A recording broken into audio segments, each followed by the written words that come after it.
ইসলাম গ্রহণ করছেন খোয়া লাগছে না ইসলামর ভিতরে ইলা খোয়া লাগছে না অনেকে ডাইরেক্ট দেখা দেখি ইসলাম গ্রহণ করছেন। আমাদের ভারতবর্ষে খাজা গরিবে নওয়াজ মঈনুদ্দিন আজমিরি রহমতুল্লাহি তাআলা আলাইহি সর্বপ্রথম তাইন পাঞ্জাব বর্ডার হইয়া পাকিস্তান থাকি পাঞ্জাব বর্ডার হইয়া সর্বপ্রথমে পাঞ্জাবে অবস্থান করলা। পাঞ্জাব থাকি তাই দিল্লিতে গেলাম। ভারতে আসার পরে দেখলাম এই ভারতের জমিন রাজা প্রজারা এরা দেশ চালাইতরা মানুষে প্রস্রাব করিয়া জল ব্যবহার করা জানে না, কাপড় পরিধান করা মানুষে জানে না, মানুষের মধ্যে হায়া শরম বিলকুল নাই, মানুষের ধর্ম কি তাও মানুষে বুঝতে পারে না। আউরি মানুষ এইভাবে চলে।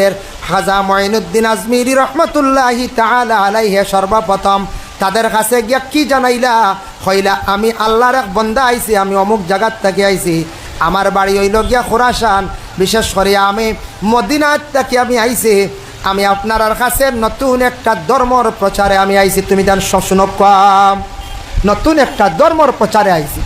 ধর্ম বুঝনি তারা হইলে তা আমরা বুঝি না কিতা তোমার ধর্মর রীতিনীতি নিয়ম কি আমরা দেখি খোসায় বলে তুমি তান দেখি আর পূজা করো, তুমি তান দেখি আর ভাত্তরে সজদা করো, তুমি তান দেখি আর এইভাবে অন্ধবিশ্বাসী হিসাবে কি হড্ডায় কোনো সময় মানুষে হত্যা করিলাও, কোনো সময় মেয়ে সন্তান জন্ম হয়ে গেলে নিয়া তুমি তান জিত্তা নিয়া মাটি দিলাও। ইতা জাহিলিয়াতর যুগে আসলো, আমাদের ভারতবর্ষেও ছিল বাবা। খাজা মঈনুদ্দিনের জীবনী ফড়িয়া দেখবা এমন অবস্থা আসলো খেরোর কন্যা সন্তান হয়ে গেলে গিয়া এই কন্যা সন্তান ডে জ্যান্ত অবস্থায় মাটি দিলাইতাম।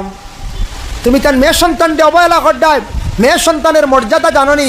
আমি যে ধর্ম নিয়ে আইছি এই ধর্মে কইছে মেয়ে সন্তান ডে তুমি তাই শ্রদ্ধার পাত্র মনে করতায়, মেয়ে সন্তান ডে মায়া করতায়, মেয়ে সন্তান সকলরে আদর করিয়া কুলো লইতায়, তুমি তার মেয়ে সন্তান মারি বেলাই দো। তুমি তান প্রস্রাব করিয়া জল ব্যবহার করো না, পায়খানা করিয়া জল ব্যবহার করেন না। ইলাক সময় আসলো পায়খানার পরে তারা কাগজ ব্যবহার করতো, এটা এখনও আছে না?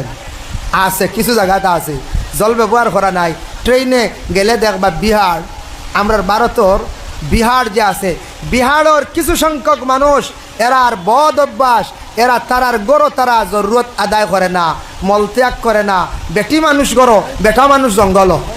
ট্রেনের সাইটও ফিকাশবনের দ্বারও ট্রেনে দেখা যায় গেলে ও পালসার লইয়া আইসি, আইয়া দেখা যায় জঙ্গলও পায়খানা করে, বুঝবাই তানি পালসারের দাম আছে না পঞ্চাশ, পালসার লইয়া আইয়া জঙ্গলও পায়খানা করে যান। কতটুক তাদের বদ চরিত্র, বদ আখলাক। কিন্তু বিশ্বনবী ওখান কইছেন নি প্রস্রাব পায়খানা আড়ালে করো, তুমি এক জায়গাত নির্জস্থানে করো। প্রস্রাব পায়খানা যেসা জায়গাত করলে জিন্নাতে আক্রমণ করব, যেসা জায়গাত প্রস্রাব পায়খানা তুমি যদি করিয়া থাকো তোমার আমল নষ্ট হইব।